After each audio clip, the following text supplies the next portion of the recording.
Narito ang dapat pakabangan ngayong gabi sa 5th Eviction Night ng Pinoy Big Brother Celebrity Collab Edition 2.0.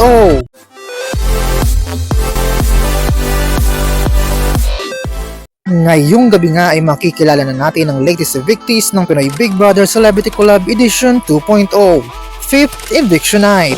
Sino kina Crystal, Miguel at Fred na mula sa pamilya, Heath, Ashley at Clifford naman na mula sa Kapuso Housemates ang lalabas na ngayong gabi sa bahay ni Kuya. Ikaw, sino para sa iyo ang karapat-dapat nang lumabas ng bahay ni Kuya? At sino naman ang gusto mong iligtas dahil ayon nga sa latest tally of votes na nilabas ng PBB ay makikita nga ang laki ng guwat ng mga boto samantala nagkaroon nga ng mga hula ang mga netizens online na baka nga sina Miguel at Ashley nga raw ang lalabas na ng bahay ni Kuya? Dahil nga pinagbabasehan nila ang ingay ng mga fans online o baka naman tahimik lang na lumalaban ang mga taga-suporta nila. At baka magulat na lang tayo na isa kina Crystal, Fred, Heath at Clifford ang mabas na ng bahay ni Kuya ngayong gabi. Kayo sa tingin nyo, sina Ashley at Miguel na kaya ang lalabas ng Big Brother House? Abangan yan ngayong gabi sa Pinoy Big Brother Celebrity Collab Edition 2.0 5th Eviction Night. For more videos, just don't forget to like, share, and comment, and don't forget to subscribe!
For more videos, just don't forget to like, share, and comment, and don't forget to subscribe!